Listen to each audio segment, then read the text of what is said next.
You're about to witness the pinnacle of World of Tanks, and this is Nico Tan playing in the Concept, and this is a replay that you will never see in the Concept 1B. This is just a game that never happens, and somehow Nico Tan 7 has managed to make it work in the Concept itself. Now, we featured the Concept recently on the channel, but even so, this tank needs to be featured, and this replay needs to be featured because this is the best replay I have seen from any tank in World of Tanks in quite possibly the longest time.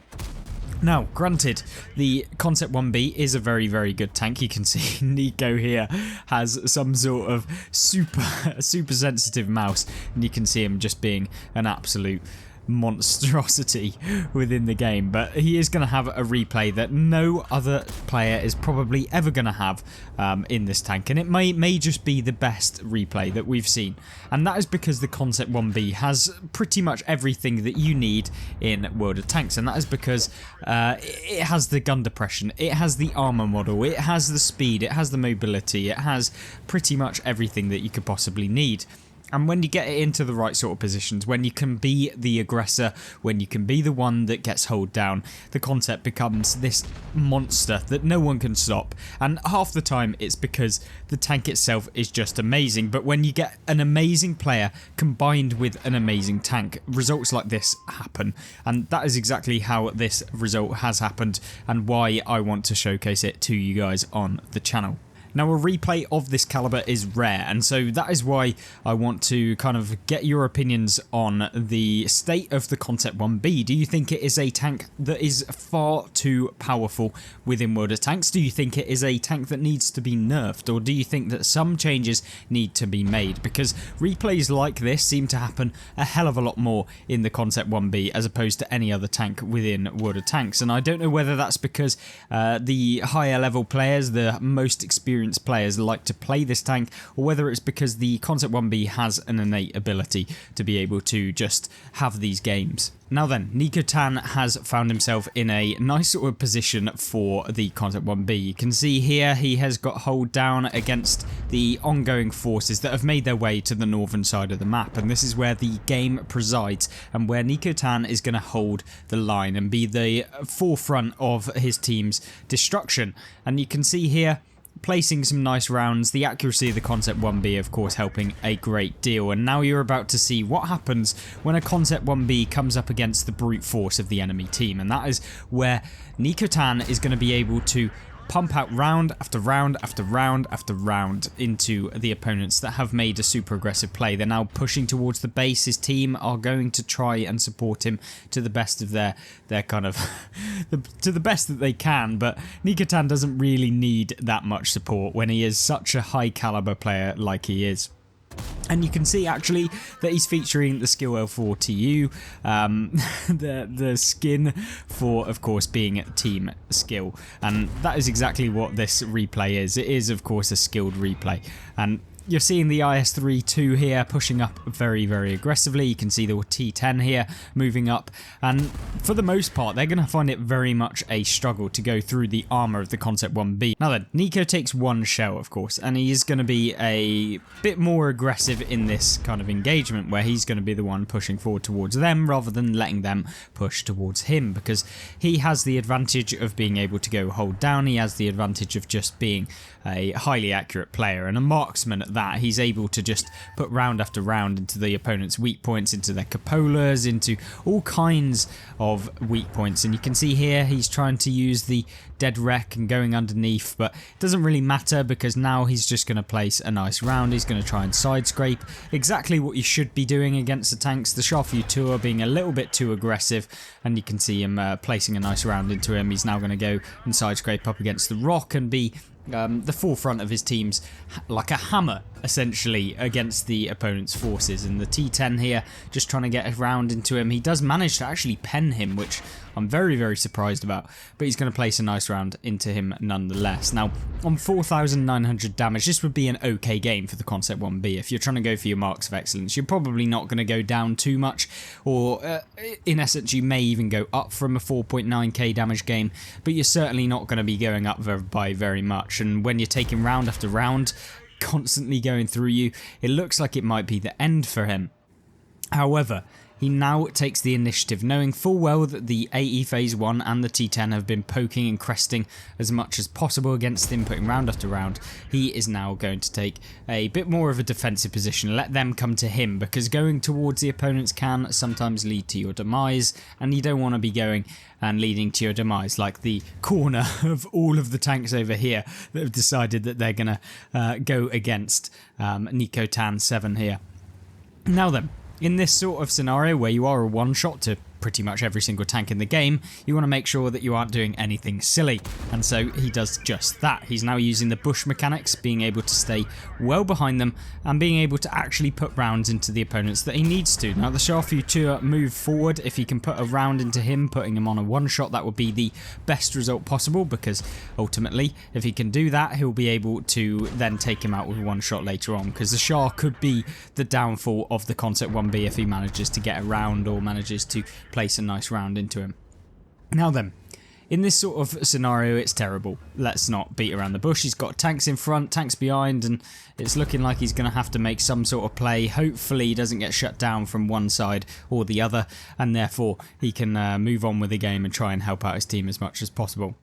Now then, knowing full well that the team have not actually moved out of the base here, down in the bottom right hand corner, you can see them all in F1, all of the TDs and even some of the medium and heavies that have decided that apparently pushing is not something that they're interested in, then he's going to leave everything to Nico Tan to hold this flank, and albeit he is the lowest hit point tank in the game, other than maybe the Xiaofu on the enemy team, it means that he does have to be very careful with the last remaining hit points that he does have. Now the Kranvang now on a one-shot. He's now making a super aggressive play. Can he avoid taking the hit? Yes, he can. And he shuts the Kranvang down. 7,500 damage into this game, which for the most part is a very, very good game in the Concept 1B. And he, not going to say he's been lucky, but he has been able to shut down like pretty much an entire flank all by himself, albeit with maybe minimal support from his team. And that is why I think that Nico Tan here has had such a great game. He's been able to use everything that the Concept 1B stands for, all of the benefits,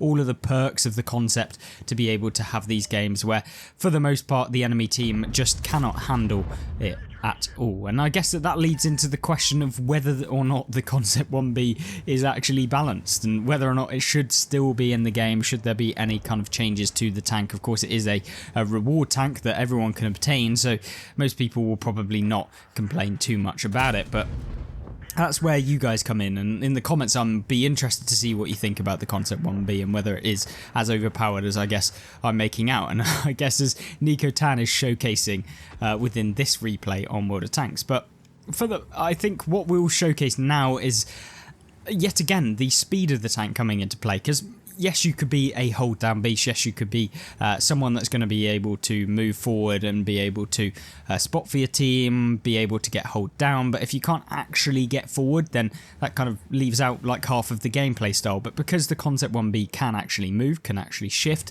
then he does have the opportunity to now move forward and do something within the game, which most tanks don't actually have the ability to do. I see Nico here is getting fairly low on rounds. He's down to 11 rounds, make that probably 10 rounds now. So he can't be too kind of unforgiving with the amount of rounds he's firing out now. He now has to take into account how many he's got, not be just firing them willy-nilly.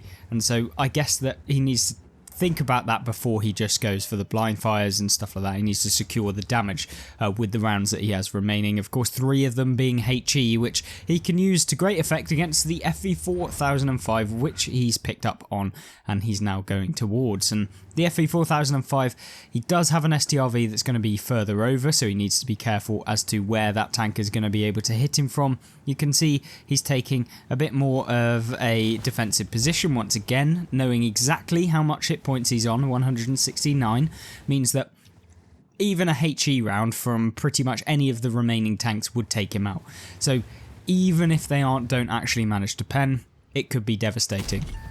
Now he tries to go for the blind fire on the T124. Hopefully he can manage to get a little bit of damage on him, but the FV4005 has now moved, and with very little kind of remainder hit points, he needs to be able to kind of counteract the opponents that he has coming up towards him. And the Waffenträger Panzer IV is now moving up. He manages to place a nice round with the HE. Obviously, there's only one HE round left. There's an FV4005 that could poke up at any minute and take out the last remainder of his hit points. And so he has to prepare for all of the scenarios. He has to try and get as much damage as possible within this game to avoid making him, or increase the chances of his team winning, because ultimately that is all World of Tanks is about. You want to be the one that is able to actually win the game, or be able to do something that is going to help out your team. Now then, 9,200 damage done in the Concept 1B. Now most people would have thought, blimey, like this is just a ridiculous result by all means, yet let alone in a tier 9, which the Concept 1B actually is, and in a tier 10 game as well. And he's playing against some pretty okay players. He's playing against some tanks that would remove the remainder of his hit points in basically one shot. So he's going to have to be careful. The Kunze-Panzer here, as you can see him moving up, is now going to try and spot the T124. And he's going to be a little bit careful because he doesn't want to poke too often against the T124, because he doesn't know whether that tank is going to be aiming straight at him or whether he's going to be aiming at the Kunze-Panzer. Now, I mean, he should be aiming at the Kunze-Panzer, but you never know. And so he has to be a little bit careful. Tries to go for the blind fire because at the moment he's not really doing anything else.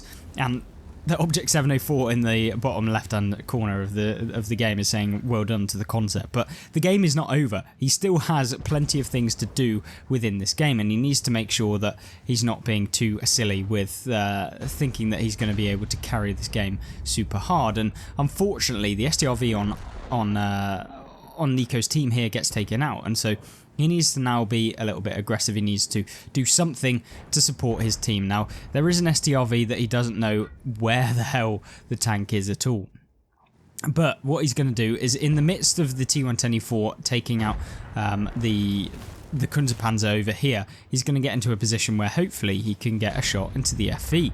Now he manages to do that, pulling behind the bush and taking one shot into the tank. So hopefully, just hopefully, he'll be able to now spot the remaining tanks. And the SDRV does get spotted here, which means that he's going to be able to, fingers crossed, pump out that last bit of damage onto the SDRV. Fingers crossed, can he do it? Oh, it looks like a tight shot, but he manages to connect anyway.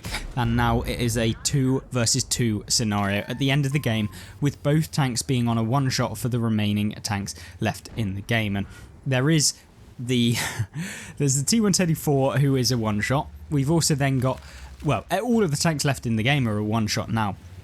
And so everyone has to be very, very careful. And unfortunately, the Waffenpanzer IV comes out of nowhere. He tries to track him. He sets him on fire. And oh my god, he's managed to deal with the damage. 10,149. The T124 now pushing towards the Kunze-Panzer. The T124 places around. Can he connect one? Yes, he does. And 384 damage done. The T124 now being harassed by the Kunze-Panzer is about to remove the last remaining hit points. And it's game over. Oh my word. 10,622 damage done by the Concept 1B. That is just unbelievable how much damage Nico managed to do in a tier 9, in a tier 10 game, representing skill here in what might be probably one of the best replays you're going to see in this current iteration of the patch on World of Tanks. So thank you very much for watching. Of course, if you're interested in checking out any more insane replays, I've got plenty where we cover through all of the gameplay, the thought process of some of these players in World of Tanks, and of course you can check those out on screen right now. On the left we will have the Jaegeru, and of course on the right we will also have the Skoda T56. So check those videos out if you're interested, and I hope that I'll see you there. Goodbye.